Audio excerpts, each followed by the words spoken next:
Think you know the Silk Road? Think again. Most narratives miss the most incredible part, the untold saga of Islamic merchants whose ambition and ingenuity truly bridged ancient worlds. This isn't just about ancient trade routes. It's about the unsung heroes who risked everything to connect civilizations, share groundbreaking ideas, and ultimately lay the groundwork for our modern interconnected society. Are you ready to discover their forgotten legacy?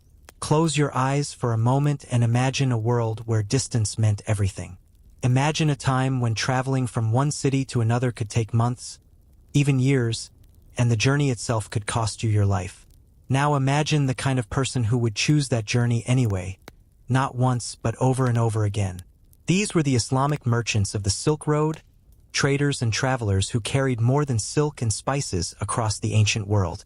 They carried ideas, stories, knowledge, and faith. They built bridges between empires that had never spoken to one another. They turned deserts into highways and mountains into meeting places.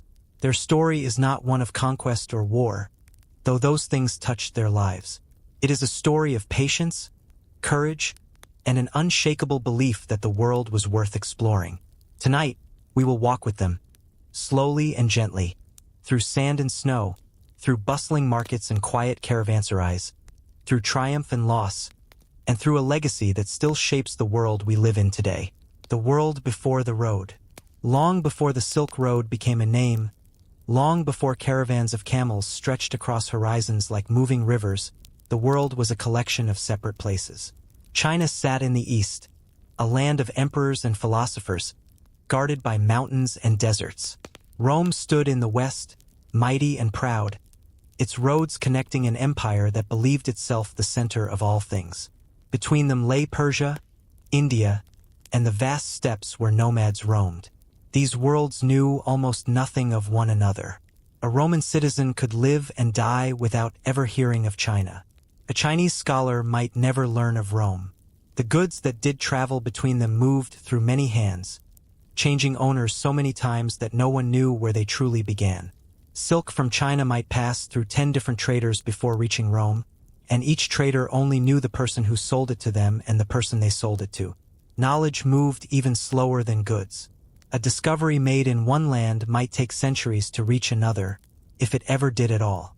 This was the world into which Islam was born, a world of separation and distance, a world waiting, though it did not know it, for connection. The birth of a new faith. In the year 610, in a cave on a mountain near the city of Mecca, a merchant named Muhammad received a revelation that would change everything. He was 40 years old, a man known for his honesty and thoughtfulness, someone people called Al-Amin, the trustworthy one. Muhammad had spent his life in trade, traveling with caravans, learning the routes between Mecca and Syria, seeing how goods moved and how people lived. He knew the language of merchants, the careful negotiations, the trust that had to exist between strangers for trade to work. When the revelations came to him, they brought a new faith, Islam, which means submission to God. The message was simple in its core but profound in its implications. All people were equal before God. Knowledge was sacred. Honesty in dealing with others was a form of worship. The world was vast and filled with signs of God's creation, and it was the duty of believers to explore it, to learn, to travel, to see what God had made. From the very beginning, Islam was a religion of travelers. Muhammad himself was a merchant. Many of his early followers were traders. The faith spread first along trade routes, carried by people who already knew how to move between cities, how to speak to strangers, how to build trust across cultural lines. When Muhammad died in 632, Islam was still a young faith, limited mostly to the Arabian Peninsula. But it carried within it something powerful, a vision of a connected world, a belief that knowledge and trade were holy pursuits, and a community of people who knew how to travel. The expansion begins. In the decades after Muhammad's death, Islam spread with remarkable speed. Arab armies moved north into Syria and Iraq, west across North Africa, and east into Persia. These were conquests, yes, but they were also transformations. The Islamic empire that emerged was not like Rome, focused on control and tribute. It was more like a vast network, a web of cities and trade routes held together by a common faith, a common language of prayer and commerce, and a common set of laws that governed how people should treat one another. As Muslim armies took control of new territories, Muslim merchants followed, and often the merchants had been there first, quietly building relationships, establishing trust, showing that Islam was not just a religion of soldiers but of traders, scholars, and ordinary people. The early Islamic empire stretched from Spain in the west to the borders of India in the east. This meant that for the first time in history, a single political and cultural system connected the Mediterranean world with Central Asia. The trade routes that had existed before, fragmented and dangerous, suddenly became safer and more organized. A merchant in Baghdad could do business with a merchant in Damascus using the same language, the same laws, the same coins. Trust became easier. Trade became faster. And the Silk Road, that ancient network of paths across mountains and deserts, began to transform into something more organized, more reliable, and more powerful than it had ever been before. The geography of connection.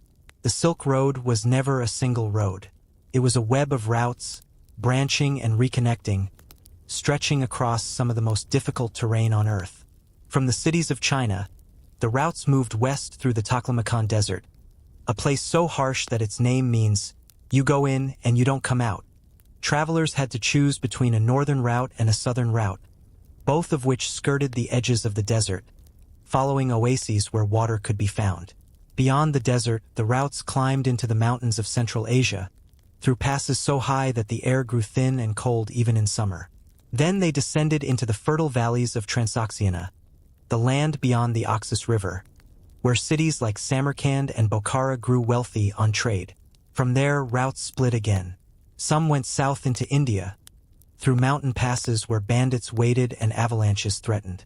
Others went west into Persia, through cities like Merv and Nishapur, places that became centers of learning and culture. Still others went northwest toward the Caspian Sea and the steppes, where Turkish and Mongol tribes lived in felt tents and moved with the seasons.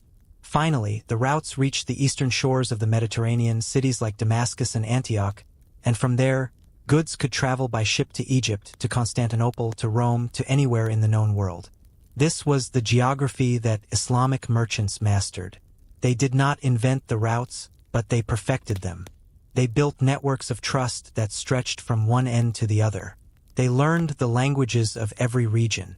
They knew which passes were open in which season, where water could be found, which local rulers were friendly and which were dangerous. They turned a collection of dangerous paths into a system, a highway of commerce and culture that connected the world. The caravans set out. A caravan preparing to cross the Silk Road was a magnificent and complex thing. It might contain hundreds of camels, each one loaded with goods wrapped in leather and cloth to protect them from dust and rain. There would be merchants, the wealthy men who owned the goods and financed the journey. There would be camel drivers, men who knew how to handle the animals, how to load them properly, how to keep them healthy on the long journey. There would be guards, armed men hired to protect against bandits. There would be guides, men who knew the routes, who could read the stars and the land, who knew where water could be found and where danger lurked. And there would often be scholars, holy men, travelers seeking knowledge or adventure, people who joined the caravan for safety and company. The preparation took weeks. Goods had to be purchased or collected. Camels had to be bought or rented, inspected for health and strength. Supplies had to be gathered, food and water for the journey, feed for the animals, tents and blankets for the cold nights. Contracts had to be written, agreements about who owned what, who would be paid how much, what would happen if goods were lost or stolen. These contracts were often based on Islamic law, which had detailed rules about trade, about honesty, about the rights and responsibilities of merchants and partners. When everything was ready, the caravan would set out, usually in the early morning, with prayers and blessings. The camels would form a long line, each one tied to the one in front, and they would begin to walk, slowly and steadily, out of the city gates and into the vast spaces beyond. The journey had begun, and it would not end for months, perhaps a year or more. Life on the road. Life in a caravan was a rhythm of walking and resting, of motion and stillness. The days began before dawn, when the air was cool and the animals fresh. The camel drivers would wake the camp with calls and songs, and the camels would be loaded. a process that took time and patience because a camel loaded wrong could be injured or could lose its load along the way. Then the caravan would walk, usually for 6 or 7 hours, covering perhaps 20 or 25 miles in a day. The pace was slow, the pace of a loaded camel, steady and unhurried.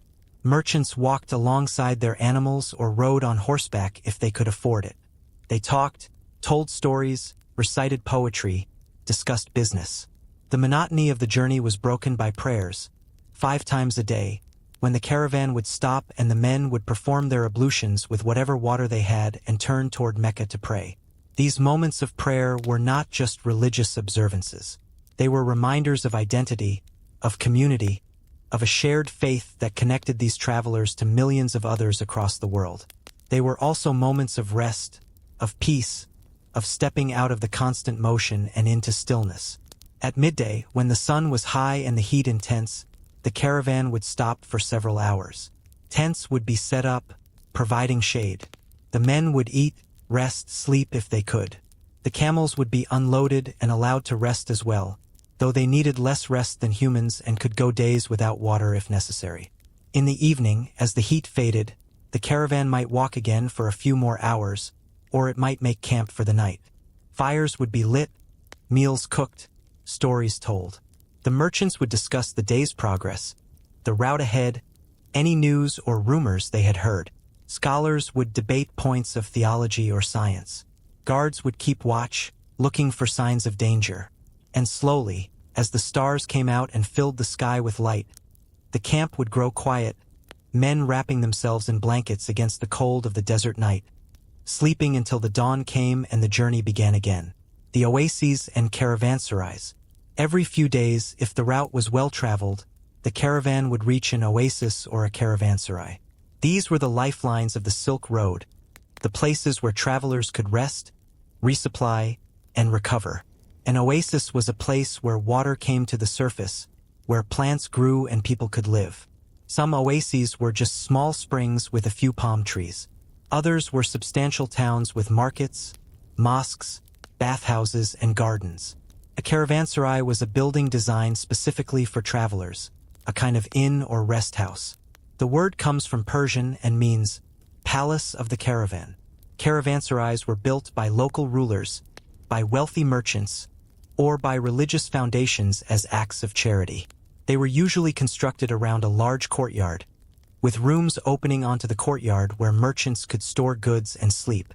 There were stables for animals, kitchens where food could be prepared, and often a mosque or prayer room. Some caravanserais were simple, just walls and a roof. Others were magnificent, with decorated arches, fountains, and gardens. The rules of a caravanserai were simple. Travelers could stay for free or for a small fee, usually for up to 3 days. They were expected to behave peacefully, to respect the property and the other guests, to follow the basic rules of Islamic hospitality. In return, they received safety, shelter, and the chance to rest. These places were more than just rest stops. They were information hubs. Merchants would meet other merchants, exchange news about markets, about prices, about political situations along the route. A merchant heading east could learn from someone coming west what conditions were like ahead, which cities were safe, which rulers were friendly to traders, where there had been trouble. This flow of information was crucial. The Silk Road was not a static thing. Conditions changed constantly. Bandits appeared and disappeared. Wars broke out and ended. New rulers came to power with different policies. A merchant who did not keep up with this information could lose everything. The goods they carried. What did these caravans carry? The answer is almost everything. The most famous product was silk, the fabric that gave the road its name. Silk was made in China, a secret process that the Chinese guarded carefully for centuries. It was light and valuable, perfect for long-distance trade because a small amount could be worth a great deal. Bolts of silk cloth were packed carefully and carried across the deserts and mountains to eager buyers in the West, where silk was a luxury item, worn by the wealthy and the powerful. But silk was just the beginning. Caravans carried spices from India and Southeast Asia, pepper and cinnamon and cloves, substances that could preserve food and add flavor to meals in an age before refrigeration. They carried precious stones, rubies and emeralds and sapphires, mined in the mountains of Central Asia and India. They carried metals, gold and silver and copper, both raw and worked into jewelry and coins. They carried paper, an invention from China that slowly spread west, replacing parchment and papyrus. They carried books, manuscripts copied by hand, containing poetry, science, medicine, and theology. They carried glassware from Syria, renowned for its beauty and craftsmanship. They carried ceramics, beautiful bowls and vases from China and Persia. They carried textiles of all kinds, wool and cotton and linen, dyed in brilliant colors using dyes made from plants and insects. They carried medicinal herbs and drugs, substances used to treat illness and pain. They carried horses, bred for strength and speed, moving from the steppes to the armies and stables of distant empires. They carried slaves, a dark part of the story, people captured in war or kidnapped, transported across vast distances to serve in households and armies far from their homes. And they carried ideas carried in the minds and books of the travelers themselves, ideas about mathematics and astronomy, about medicine and philosophy, about how to build buildings and organize governments, about how the world worked and what it meant to be human. The language of trade. For this vast system to work, people needed to communicate. The Silk Road was a place where dozens of languages were spoken, Chinese and Persian and Turkish and Arabic and Greek and many others. How did a merchant from Baghdad make himself understood in Kashgar? How did a trader from Samarkand negotiate with a customer in Damascus? The answer was Arabic. As Islam spread, Arabic became the common language of trade across much of the Silk Road. It was the language of the Quran, learned by anyone who wanted to pray or read scripture. It was the language of Islamic law used in courts and contracts.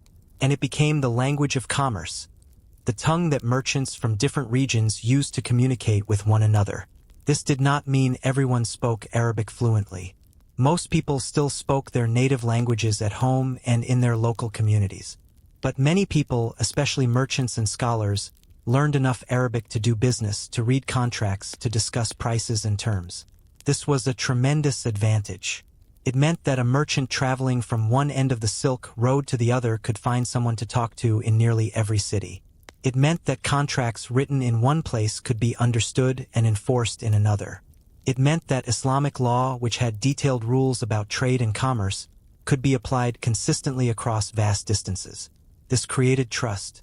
A merchant in Bokhara could do business with a merchant in Cairo, confident that they both understood the rules, that they both operated under the same legal framework, that if something went wrong there were established ways to resolve disputes. This trust was the foundation of the Silk Road's success.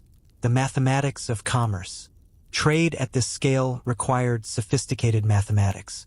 Merchants had to calculate costs and profits, had to convert between different currencies, had to figure out how to split profits among partners, had to measure and weigh goods accurately. Islamic mathematicians made crucial contributions to these practical problems. They borrowed the numeral system from India, the system we still use today, with digits from 0 to 9 and the concept of place value that makes complex calculations possible. They developed algebra, a word that comes from the Arabic aljaber, meaning the reunion of broken parts. Algebra allowed merchants to solve complex problems, to figure out unknown values, to calculate interest and profit sharing. They refined accounting techniques, creating systems for keeping track of transactions, for recording debts and credits, for managing complex business partnerships. One important Islamic innovation was the saftaja, a kind of early check or promissory note. Instead of carrying heavy bags of coins across dangerous routes, a merchant could deposit money with a banker in one city and receive a written note. He could then travel to another city and present the note to a partner or agent of the original banker, who would give him the money. This made trade safer and easier, reducing the risk of robbery and the burden of carrying heavy coins.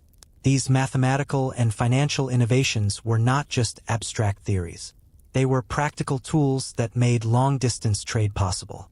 They were taught in madrasas, Islamic schools, where students learned not just theology but also mathematics, astronomy, and practical skills.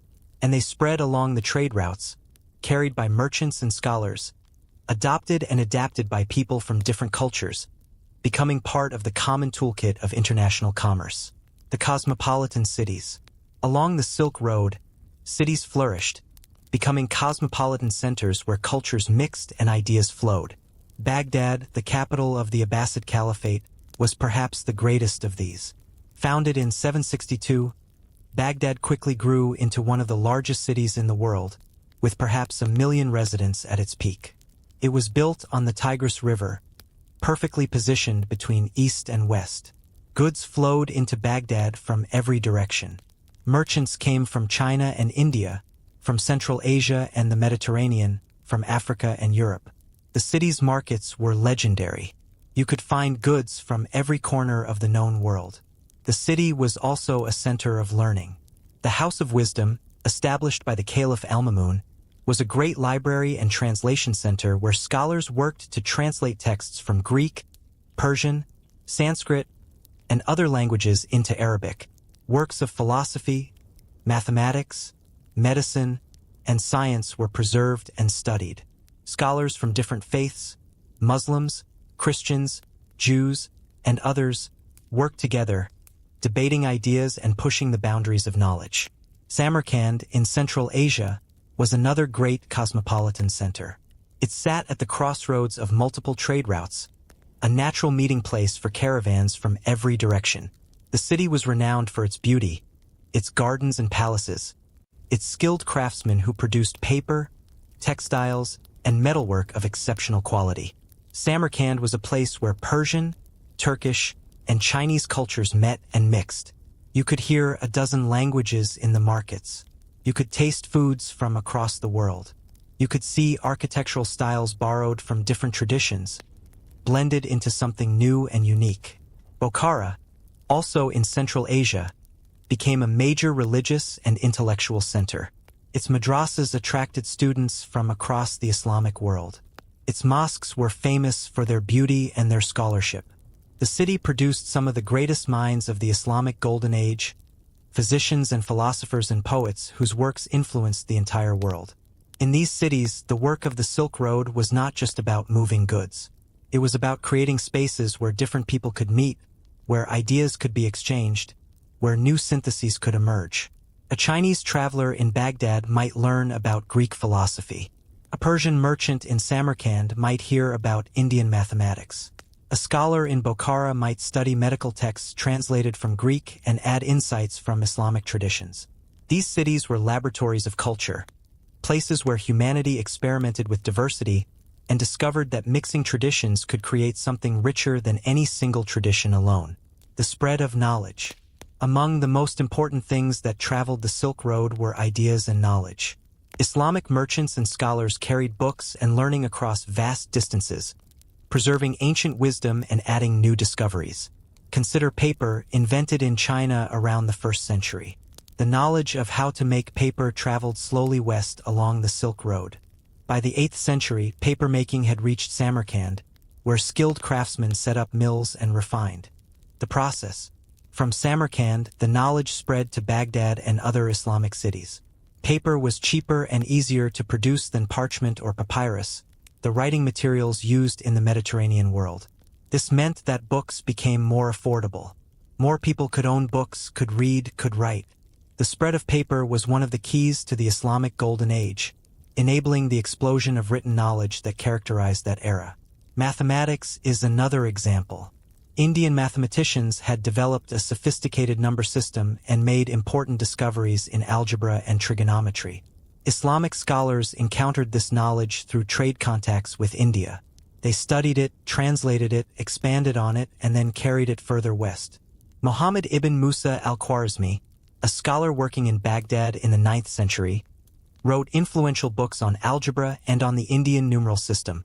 His works were later translated into Latin and introduced this mathematical knowledge to Europe. The word algorithm comes from his name. Medicine and science traveled the roads as well. Greek medical texts, especially the works of Hippocrates and Galen, were translated into Arabic and studied in Islamic cities.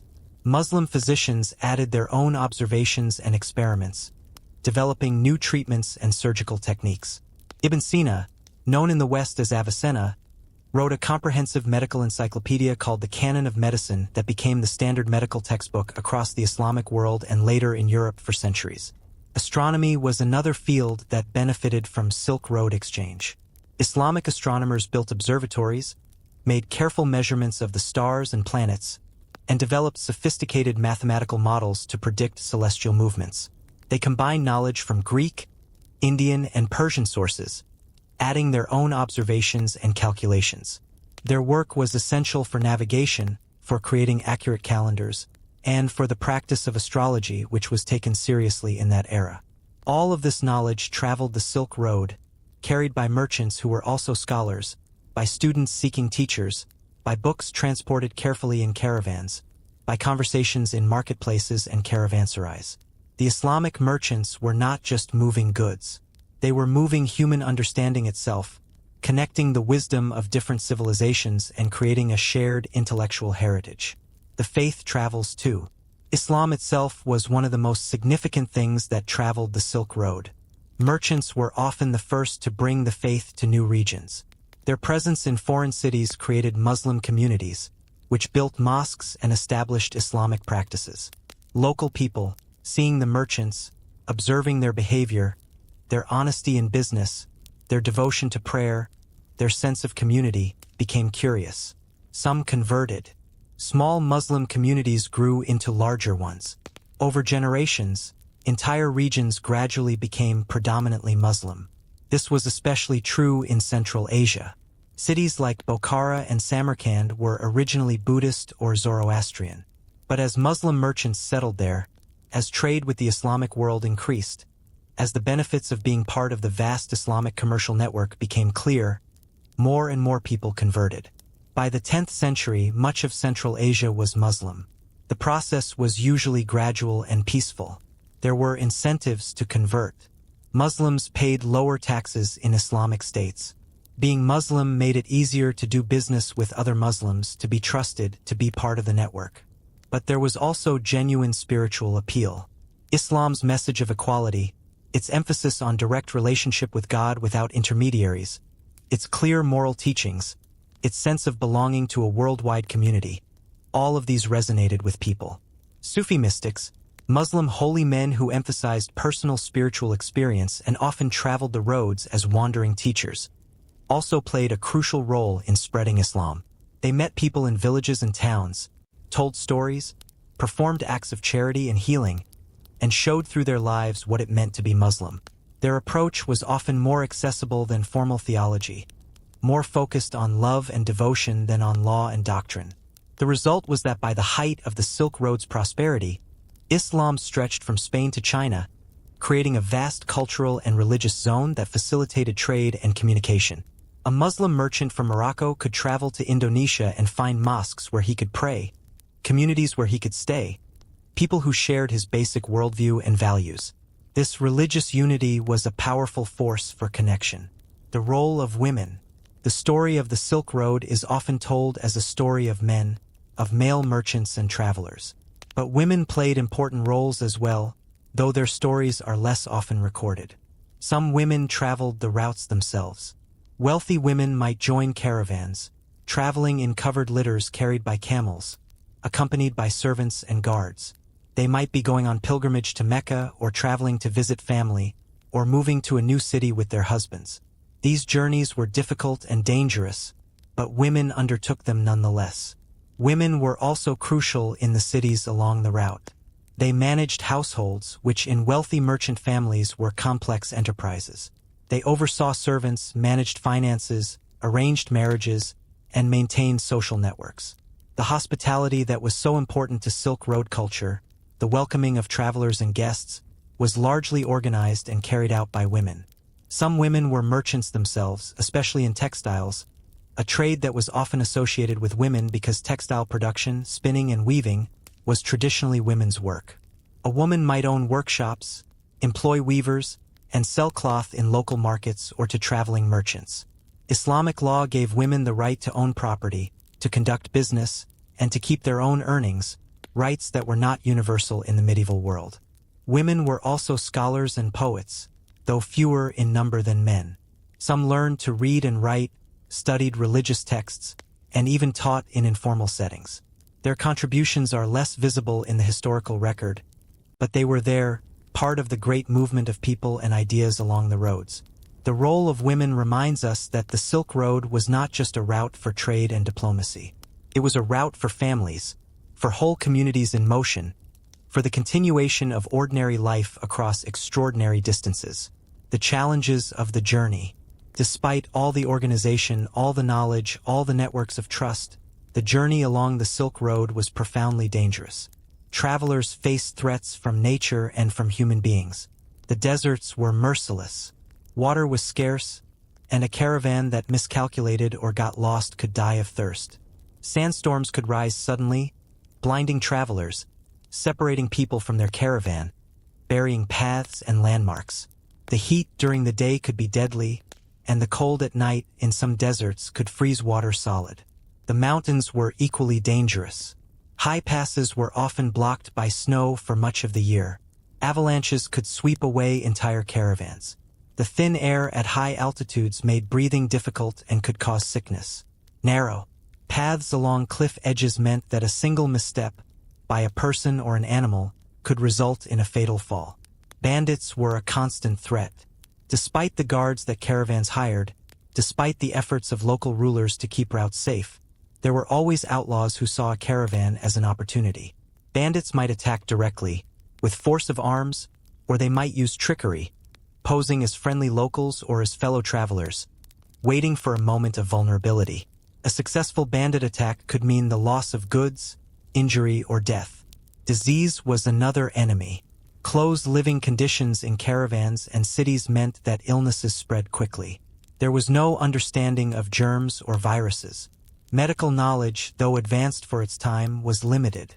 A fever or stomach illness could kill. Infected wounds could lead to death.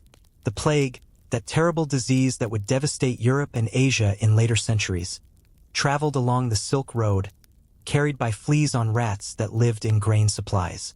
Political instability added to the dangers.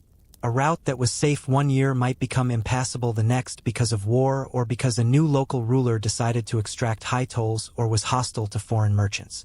Travelers had to constantly adapt, gathering information, changing plans, sometimes waiting months for situations to improve before continuing their journey. And there was the psychological toll. Months away from home, from family, from everything familiar. The loneliness, the homesickness, the constant stress of danger and uncertainty.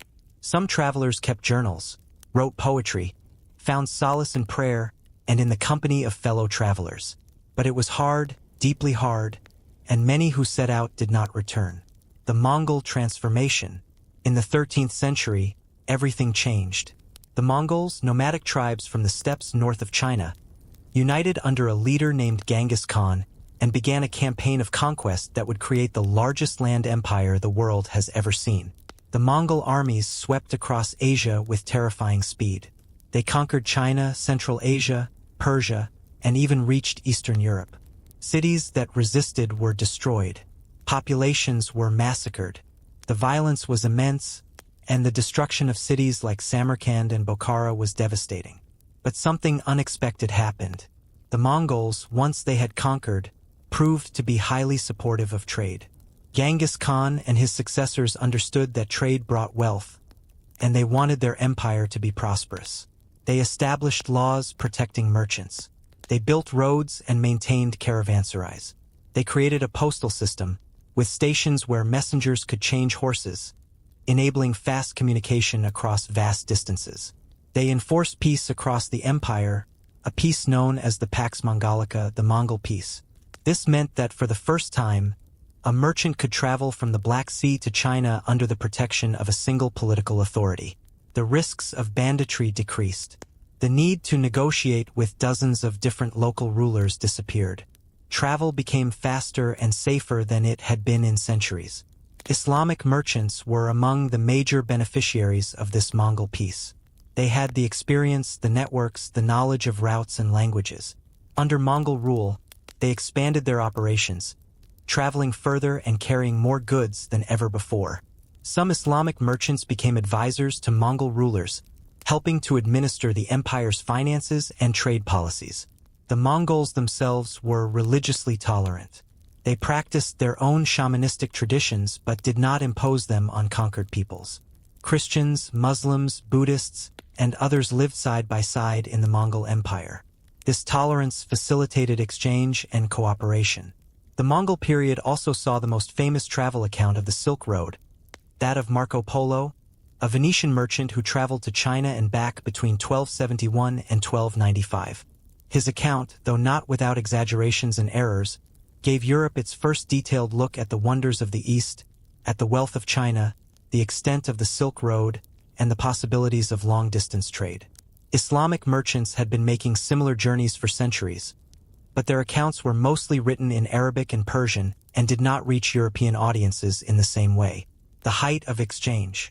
The 13th and 14th centuries represent the high point of Silk Road trade and exchange. Goods flowed in unprecedented volumes. Chinese silk and porcelain reached Europe and the Middle East. Persian carpets and metalwork traveled east and west. Indian spices and textiles were sought after everywhere. Gold from Africa moved north and east. Furs from Russia went south and west. The variety and volume of trade created wealth on a scale never seen before. But just as important as the goods was the continued exchange of knowledge and technology. Gunpowder, invented in China, spread west and transformed warfare. The compass, also from China, improved navigation. Printing technology began its slow migration westward, though it would take centuries to fully arrive and be adopted in Europe. Medical knowledge continued to spread. Ibn al-Nafis, a 13th century physician in Damascus, described the pulmonary circulation of blood, a discovery that would not be widely known in Europe for centuries. His work was part of a rich tradition of Islamic medicine that had incorporated and built upon Greek, Persian, and Indian knowledge. Artistic styles influenced one another. Chinese techniques in pottery influenced Persian ceramics, which in turn influenced Chinese designs, a feedback loop of aesthetic innovation. Persian miniature painting developed a distinctive style that showed influences from Chinese painting techniques. Islamic geometric patterns influenced architectural decoration across Asia and Europe. This was a period when the world was, in a real sense, becoming smaller and more connected. The different regions of Eurasia were not yet fully integrated, but they were in closer contact than ever before. Ideas and innovations could spread across the continent in decades rather than centuries. A discovery made in China could, within a lifetime, influence the work of scholars in Spain. This interconnection was fragile, dependent on political stability, on continued safety of routes, on the ongoing work of thousands of merchants and travelers who kept the networks alive. But for a time, it worked, and the world grew richer and more complex because of it. The Black Death. And then came disaster. In 1346, a disease appeared in Central Asia, probably in the region around the Caspian Sea or the steppes. It was the plague, a bacterial infection carried by fleas that lived on rats. The disease caused fever, swelling of lymph nodes, and often death within days. It had appeared before in history, but never had it spread so widely or killed so many. The plague traveled the Silk Road. Rats lived in the grain supplies that caravans carried. They stowed away in ships. Wherever traders went, the rats went with them, and the fleas and the disease. From Central Asia, the plague spread in every direction. It reached China, where millions died. It reached the Middle East, devastating cities like Baghdad and Damascus. It reached the Black Sea ports, where Italian merchants, fleeing the disease, carried it to Constantinople, to Italy, to the rest of Europe. In Europe, it became known as the Black Death, and it killed perhaps 1/3 of the population, maybe more. Entire villages were wiped out. Cities lost half their people. The social and economic structures of European society were shattered. The Middle East and Asia suffered similarly catastrophic losses. The plague did not discriminate. Rich and poor, young and old, merchant and scholar, all were vulnerable. The death toll was so high that in some regions there were not enough living people to bury the dead. The economic impact was immediate and severe. With so many dead, there were fewer people to produce goods, fewer people to buy goods, fewer people to travel and trade. Caravans became smaller and less frequent. Some routes were abandoned entirely. The networks of trust and cooperation that had taken centuries to build frayed and broke. The plague also had a psychological impact. People became fearful of strangers, of foreign goods, of anything that might carry the disease. The cosmopolitan openness that had characterized the Silk Road cities gave way to suspicion and isolation. Quarantines were established. Trade was restricted. The flow of people and goods slowed to a trickle. The Silk Road did not end immediately. Trade continued, and in some periods and regions it even recovered somewhat. But the plague marked the beginning of the end of the Silk Road's dominance. The world that emerged from the plague was different, more fragmented, more fearful, less open to the long-distance connections that had defined the previous centuries. The rise of sea routes. As the Silk Road declined, another route was rising. Maritime trade across the Indian Ocean had existed for millennia, but in the 14th and 15th centuries it grew in importance and volume. Ships could carry more goods than caravans. Sea travel was faster and often safer than land travel across mountains and deserts. And it was not affected by the political instability that plagued the land routes. Islamic merchants were major players in this maritime trade as well. Arab sailors had long experience navigating the Indian Ocean, using the monsoon winds that blow in predictable patterns. They traded between the Middle East, India, Southeast Asia, and East Africa. Cities like Hormuz in the Persian Gulf and Calicut in India became major trading centers. The technologies of sea trade improved. Better ship designs allowed for larger cargoes. The compass, adopted from China, made navigation more reliable. Maps became more accurate. Knowledge of currents and winds was systematically recorded and shared.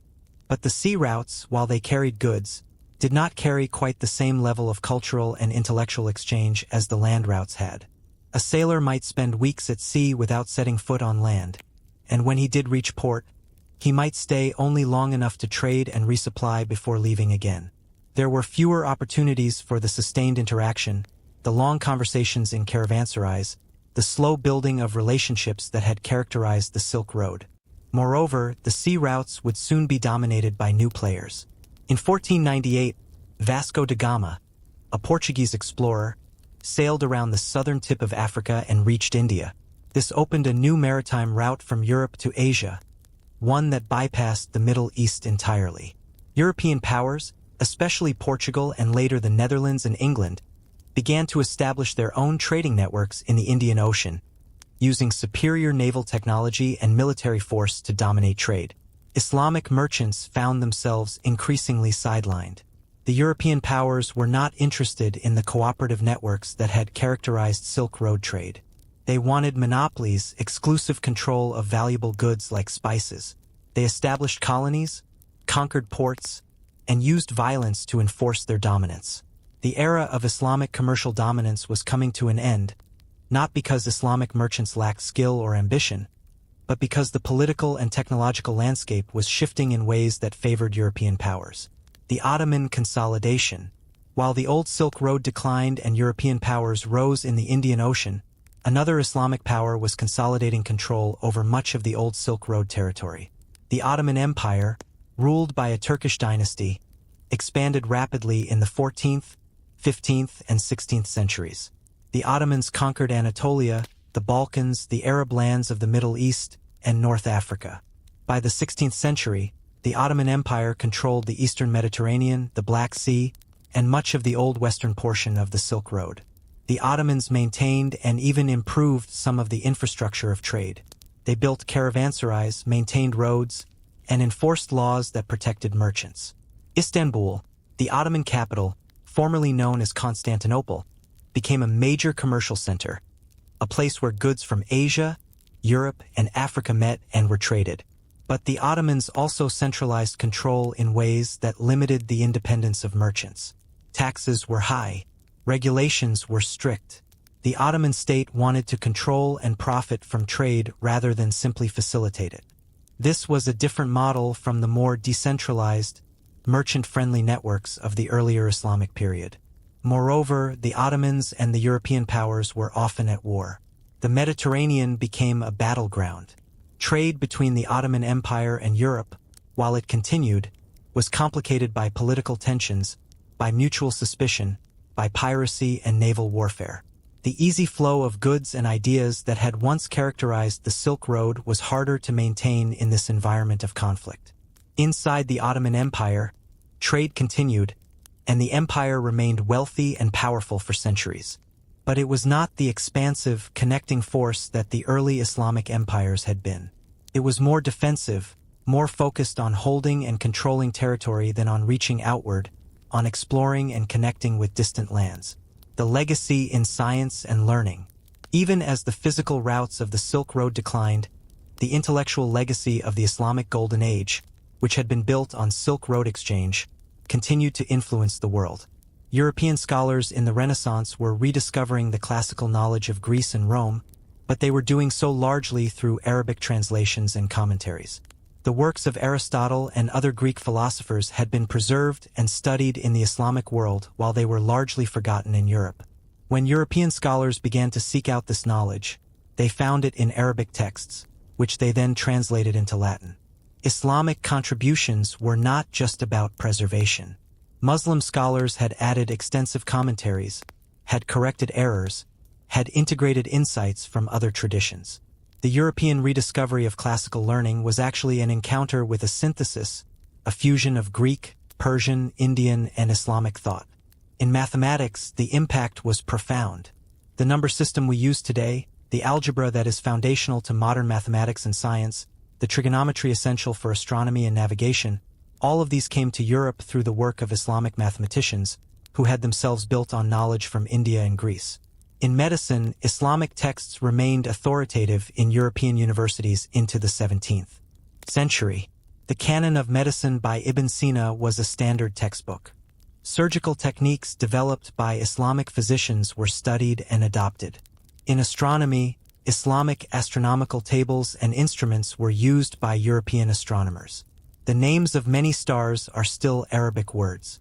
The astrolabe, an instrument for measuring the positions of stars and planets, was perfected by Islamic craftsmen and later adopted across Europe. This intellectual legacy is one of the most enduring contributions of the Islamic Silk Road merchants and scholars. They did not just move goods. They preserved and expanded human knowledge. They connected the wisdom of different civilizations. They created a foundation upon which later scholars, in the Islamic world and beyond, could build. The memory in stories. The Silk Road also lived on in stories, in the imaginations of people who heard tales of distant lands and fabulous journeys. The 1001 Nights, a collection of stories from the Islamic world, includes tales of merchants and travelers, of voyages to strange cities, of encounters with magic and adventure. These stories reflect the reality of a world connected by trade, where a merchant from Baghdad might plausibly end up in China or India, where the exotic and the familiar mixed. Travelers wrote accounts of their journeys. Ibn Battuta, a 14th-century Moroccan scholar, traveled more than 75,000 miles over nearly 30 years, visiting almost every part of the Islamic world and beyond. His account is one of the great travel narratives in world literature, full of observations about different cultures, about the practice of Islam in different regions, about the workings of trade and politics. His travels were possible because of the networks that Islamic merchants had built, the routes they had maintained, the communities they had established in distant cities. These stories and accounts kept alive the idea of a connected world. Even as the actual routes became more difficult and dangerous, the memory of what had been possible inspired future generations. The dream of travel, of exploration, of connection across vast distances, remained alive. When European explorers in the 15th and 16th centuries set out to find new routes to Asia, they were motivated in part by the stories of the Silk Road, by the knowledge that great wealth and knowledge lay in the East, and that connecting with those distant lands was possible and worthwhile. The Islamic merchants had shown the way, even if later travelers would take different routes and use different methods. The transformation of societies. The long-term impact of the Silk Road and the Islamic merchants who animated it was a transformation of societies across Eurasia. Societies became more cosmopolitan, more aware of the wider world. The idea that there were other ways of living, other languages, other beliefs, became commonplace in the cities along the routes. This awareness fostered both tolerance and curiosity. It also created hybrid cultures. In Central Asia, you could find cities where Persian, Turkish, and Chinese influences blended in architecture, in food, in language. In Spain, under Islamic rule, Muslim, Christian, and Jewish communities lived side by side, creating a culture that combined Arabic, Hebrew, and Latin learning. This period in Spain, known as the Convivencia, was marked by remarkable intellectual and artistic achievement. The economic impact was also profound. The wealth generated by trade created prosperous middle classes, merchant families who could afford education for their children, who could patronize artists and scholars, who could endow religious foundations and public works. This wealth was not evenly distributed, and there was still great poverty and inequality. But the growth of trade did create new opportunities for social mobility. The political impact was more mixed. On one hand, trade created connections that transcended political boundaries, creating a kind of international community bound by shared economic interests. On the other hand, the wealth of trade also created competition and conflict, as rulers sought to control valuable routes and markets. The relationship between merchants and political authorities was complex. Merchants needed political stability and protection, but they also wanted freedom to operate, to make their own decisions, to keep their profits. Rulers wanted the tax revenue that trade generated, but they also sometimes saw wealthy merchants as threats to their authority. This tension played out differently in different times and places. In some periods, merchants had great influence and autonomy. In others, they were tightly controlled. But the existence of these powerful merchant networks, operating across borders, was a new phenomenon in world history, a precursor to the global capitalism that would later emerge. The decline and the end. By the 16th century, the Silk Road as a functioning system of trade and cultural exchange was in decline. The reasons were multiple and interconnected. The rise of maritime trade routes reduced the importance of overland trade. European powers were establishing colonial empires and dominating global trade through sea power. The Ottoman and Persian empires, while still powerful, were engaged in costly wars with each other and with European states, diverting resources from trade infrastructure. Political fragmentation in Central Asia made travel more dangerous. Local rulers extracted high tolls. Banditry increased. The caravanserais fell into disrepair. The networks of trust that had made long-distance trade possible frayed. The economic center of gravity was shifting. Europe, once a peripheral region dependent on imports from Asia, was becoming an economic power, driven by colonial exploitation, by technological innovation, and by the development of capitalist economic systems. The Industrial Revolution, beginning in the 18th century, would further shift the balance, giving European powers unprecedented economic and military advantages. China, the eastern terminus of the Silk Road, turned inward. The Ming dynasty, which came to power in 1368, initially supported maritime expeditions, most famously the voyages of Zhang He in the early 15th century. But after these voyages, Chinese policy shifted toward isolationism. Trade was restricted. Foreigners were viewed with suspicion. The openness that had once characterized China's engagement with the Silk Road was replaced by a defensive, inward-looking stance. By the 19th century, the Silk Road was largely a memory. Some trade still crossed the old routes, but the great caravans, the cosmopolitan cities, the networks of scholars and merchants spanning continents, these were gone. The cities of Central Asia, once jewels of Islamic civilization, fell into relative obscurity, peripheral to the new centers of global power. The railroad and later the airplane would create new forms of connection, but these were different in character. They were faster, more efficient, but also into the landscapes it crossed, was replaced by rapid transit that separated travelers from the land and from each other. Rediscovery and archaeology. In the 19th and 20th centuries, Western scholars and explorers began to rediscover the Silk Road. Archaeologists and historians, often working for colonial powers, explored the deserts of Central Asia, uncovering ancient cities buried by sand, finding manuscripts in forgotten caves, piecing together the story of this vanished world. The findings were remarkable. In the caves of Dunhuang in western China, Thousands of manuscripts were discovered, texts in Chinese, Sanskrit, Tibetan, Uyghur, and other languages, including some of the oldest printed documents in existence. These texts revealed the richness of cultural and religious exchange along the Silk Road, showing how Buddhism, Islam, Christianity, and other faiths coexisted and influenced one another. Excavations of cities like Turfan and Khotan uncovered well-preserved artifacts, textiles, pottery, coins, musical instruments, documents. These objects told stories of daily life, of what people wore and ate, of how they conducted business, of their religious practices and artistic tastes. Museums in Europe and America filled with treasures from the Silk Road. But this process of rediscovery was also problematic. Many artifacts were removed from their original contexts, taken to foreign museums without the consent of local populations. The story of the Silk Road was told largely from a Western perspective, with emphasis on the European explorers who discovered these sites, rather than on the people who had lived there. In recent decades, scholars from the regions themselves, from China, from Central Asian countries, from the Middle East, have been working to reclaim and retell this history from their own perspectives. Archaeological work continues, now more collaborative and more respectful of local heritage. New technologies like satellite imagery and DNA analysis are revealing new information about how goods and people moved, about the genetic and cultural mixing that occurred along the routes. The story of the Silk Road is being continuously revised and expanded as new evidence emerges, and as different voices contribute to the interpretation of the past. The relevance today. Why does the Silk Road matter today? Why should we care about merchants and travelers from centuries ago? There are several reasons. First, the Silk Road is a reminder of the power of connection.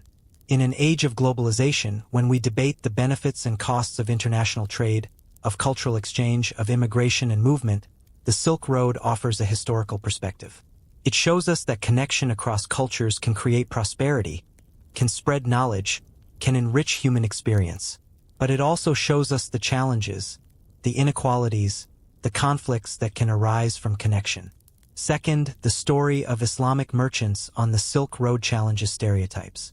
In the contemporary world, Islam is often misunderstood, associated with conflict and extremism. The history of the Silk Road shows a different face of Islamic civilization, one of commerce, learning, tolerance, and cultural exchange. It reminds us that Islam has been a global religion from its beginning, that Muslims have been at the forefront of international trade and cultural mixing for over 1,000 years. Third, the Silk Road teaches us about resilience and adaptation. The merchants and travelers of the Silk Road faced incredible challenges, but they persisted. They adapted to changing conditions, found new routes when old ones closed, built new networks when old ones broke. Their story is one of human ingenuity and determination. Finally, the Silk Road is relevant because the old routes are, in a sense, being revived. China's Belt and Road Initiative, announced in 2013, is an ambitious plan to build infrastructure connecting Asia, Europe, and Africa, explicitly invoking the memory of the Silk Road. New railroads, highways, and ports are being built. Economic ties are being strengthened. The initiative is controversial, raising questions about debt, about environmental impact, about political influence. But it is a recognition that the old vision of a connected Eurasia, of trade and exchange across the continent, remains powerful and relevant. The challenges we face today, climate change, economic inequality, political instability, pandemics, are global challenges. They cannot be solved by any single country or region. They require cooperation, exchange of knowledge, building of trust across cultural and political boundaries. The story of the Silk Road, of how Islamic merchants and others built networks of trust and cooperation across vast distances and diverse cultures, offers lessons and inspiration for our own time. The personal stories. Behind the grand narrative of trade routes and cultural exchange were countless individual stories, the personal experiences of the people who lived and traveled the Silk Road. Most of these stories are lost to history. The merchants and camel drivers, the craftsmen and scholars, the women and children who lived in the caravanserais and the trading cities, most left no written records. Their lives are hidden from us. But occasionally, in a letter, in a legal document, in a traveler's account, we catch glimpses of individual experience. We read about a merchant writing home to his wife, apologizing for his long absence, promising to return soon, describing the strange sights he has seen. We read about a young man leaving his village to seek his fortune in a distant city, never to return, his fate unknown. We read about a scholar traveling thousands of miles to study with a famous teacher, enduring hardship and danger for the sake of knowledge. We read about a slave, torn from his homeland, transported across continents, somehow surviving and eventually gaining his freedom, making a new life in a strange land. These fragments remind us that history is not just about large forces and grand narratives. It is about individual human beings, each with their own hopes and fears, their own joys and sorrows. The merchant counting his coins in a Samarkand market was not thinking about how he was facilitating cultural exchange.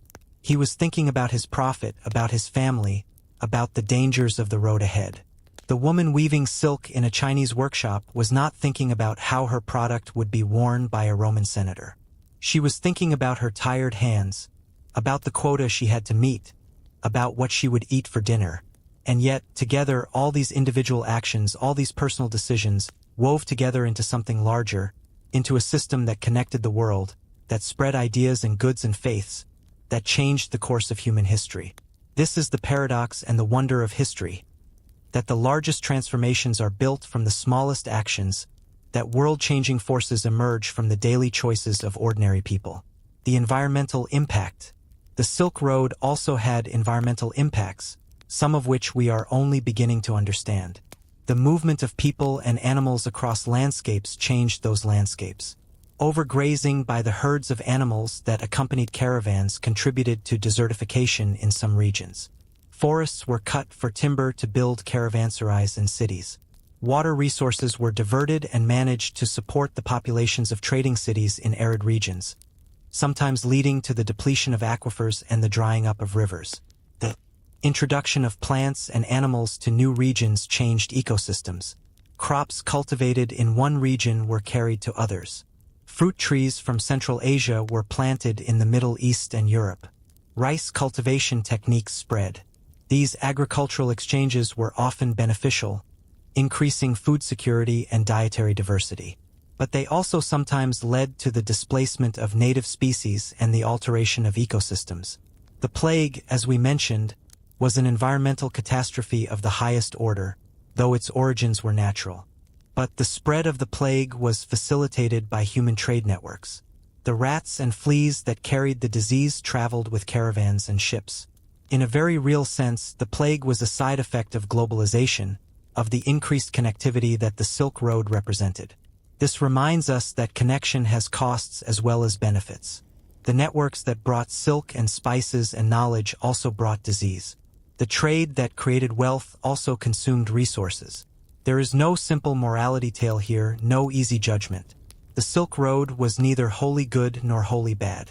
It was a complex phenomenon with mixed effects, as all human endeavors are. The languages and scripts. One of the most fascinating aspects of the Silk Road is the diversity of languages and scripts that were used and that traveled along the routes. Merchants needed to communicate across language barriers, and this led to various strategies and innovations. Multilingualism was common. Merchants often learned several languages, at least at a basic level sufficient for trade. A merchant from Persia trading in Central Asia might speak Persian at home, use Arabic for contracts and religious texts, speak some Turkish to communicate with local merchants and camel drivers, and perhaps know a few words of Chinese. Interpreters were crucial.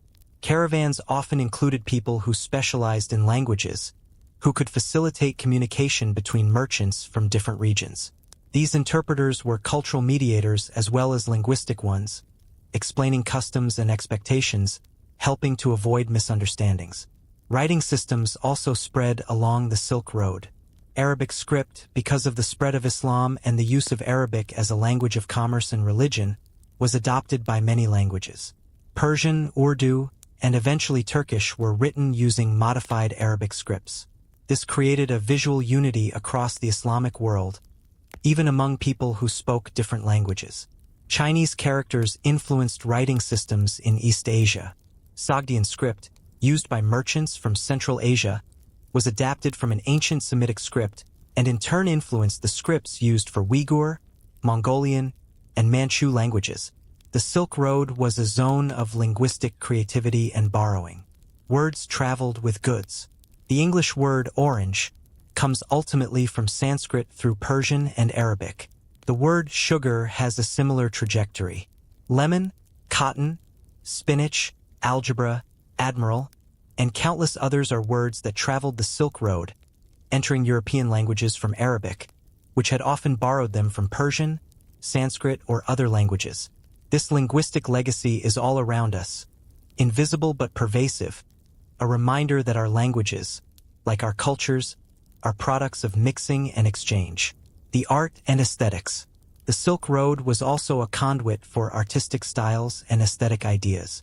Artists and craftsmen traveled the routes, carrying techniques and motifs. Patrons in different regions commissioned works that reflected their own tastes but also showed influences from abroad. Chinese porcelain was prized across the world for its beauty and quality. Potters in the Middle East tried to replicate it, developing their own ceramic techniques and styles that showed Chinese influence while also maintaining distinctive local characteristics. Persian carpets became famous for their intricate designs and rich colors, incorporating motifs from Islamic geometric art, from floral and animal designs, from calligraphy. These carpets were traded far and wide and influenced textile arts in other regions. Islamic architecture spread along the trade routes, carrying with it distinctive features like the pointed arch, the dome, the minaret, the use of glazed tiles, the emphasis on geometric decoration and calligraphy rather than figurative representation. You can see Islamic architectural influence in buildings from Spain to India to Central Asia to Indonesia. Miniature painting, a delicate art form depicting scenes from literature and history, developed distinctively in Persia and the Mughal Empire, showing influences from both Islamic artistic traditions and from Chinese painting techniques. Music and musical instruments also traveled. The lute, ancestor of the guitar, traveled from the Middle East to Europe. Persian musical modes influenced music across a wide region.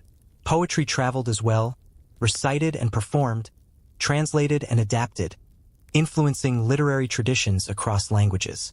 The aesthetic impact of the Silk Road is that it created a visual and sensory vocabulary that was shared, with variations across a huge region. A person familiar with Islamic art could see echoes and variations of familiar forms and ideas across thousands of miles. This created a sense of connectedness, a feeling that despite the distances and the differences, there was something shared, a common aesthetic language. The philosophy and ideas. Beyond practical knowledge, philosophical and religious ideas also traveled the Silk Road. Buddhism, originating in India, spread along the Silk Road to Central Asia, China, Korea, and Japan. Buddhist monks traveled the routes, carrying texts and establishing monasteries and temples. The spread of Buddhism was one of the great cultural transformations in Asian history, changing societies, influencing art and literature, shaping how people thought about life, death, and the nature of reality. Islamic philosophy, which developed in dialogue with Greek philosophy preserved in Arabic translation, also spread along the routes. Questions about the nature of God, the relationship between faith and reason, the structure of the universe, the best way to organize society, were debated in madrasas and courts from Spain to Central Asia. Different schools of thought emerged, influenced by local traditions and by the specific mix of ideas available in each region.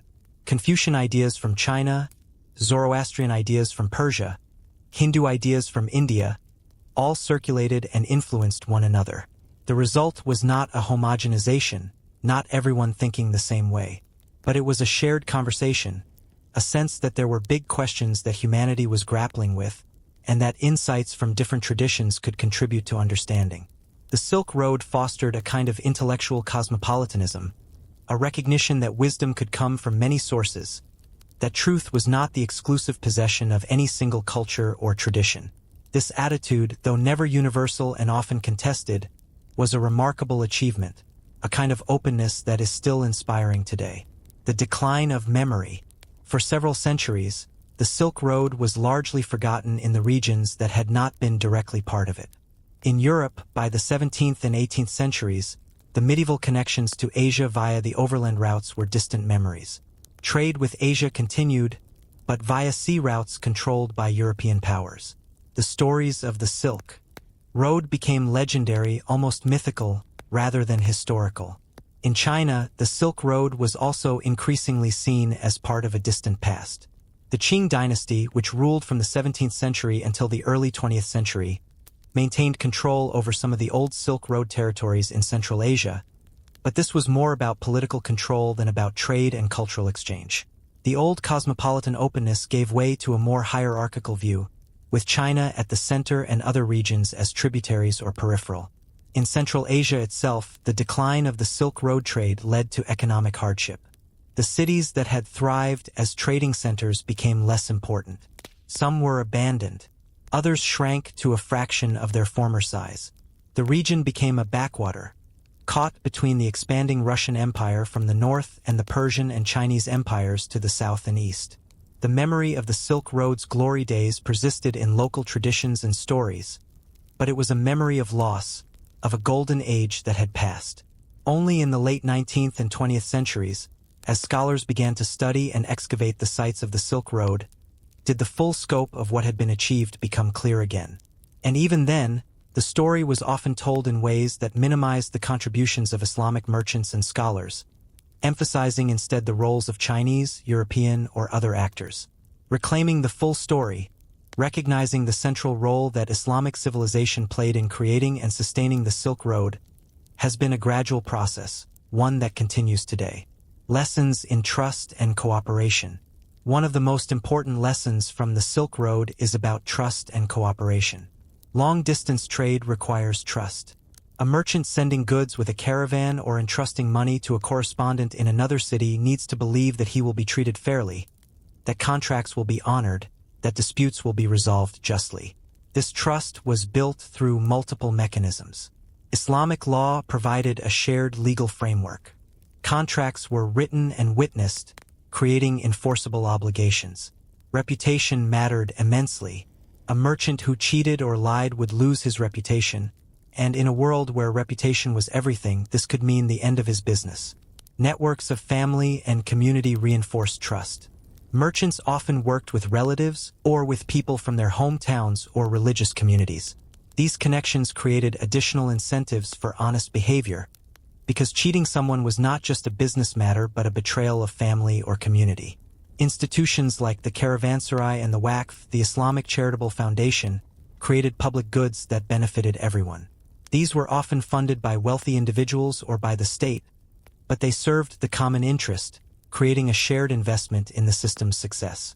What's remarkable is that this system worked across enormous distances and across cultural and linguistic boundaries.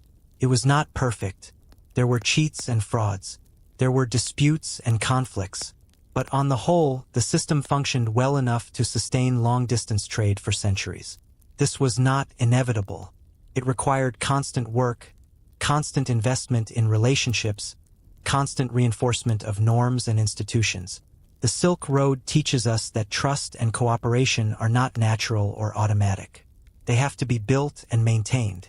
But when they are, they can create remarkable things, connecting distant peoples, creating prosperity, enabling exchange of knowledge and culture. This lesson is relevant today, in a world that is interconnected but also often divided by mistrust and conflict. The quiet heroes. As we near the end of this long story, it is worth reflecting on the people who made the Silk Road possible. They were not, for the most part, great conquerors or famous rulers. They were merchants and camel drivers, craftsmen and scholars, translators and guides. They were people who chose connection over isolation, who chose the difficult and dangerous path of travel and trade over the safer option of staying home. They were not perfect. Some were motivated by greed. Some participated in the slave trade or other practices we would rightly condemn today. But many were simply trying to make a living, to support their families, to see the world, to learn and grow. And in doing so, they built something extraordinary. They connected civilizations that had barely known of each other's existence. They carried silk and spices, yes, but they also carried ideas and knowledge, stories and songs, faiths and philosophies. They built networks of trust that spanned continents. They created cosmopolitan cities where diverse peoples lived and worked together. They showed that humanity's diversity could be a source of strength and creativity rather than division. These are the quiet heroes of history, the people whose names are mostly forgotten but whose collective work shaped the world. The Islamic merchants of the Silk Road are part of this larger story of human connection and cooperation. Their particular contribution was to bring the energy and vision of a new faith, the organizational skills and legal frameworks of Islamic civilization, and the accumulated knowledge of multiple traditions to the project of connecting the world. They did not work alone. They collaborated with people of many faiths and cultures. But their role was central, and without them, the Silk Road as we know it, as a great artery of global exchange, would not have existed in the same form. The echoes in our world. Look around the world today, and you will see echoes of the Silk Road everywhere. The globalized economy, with goods produced in one continent and consumed in another, is a direct descendant of the trade networks pioneered on the Silk Road. The technologies that make this possible, container ships and airplanes and the internet, are different, but the basic idea that connecting distant markets creates wealth and efficiency is the same.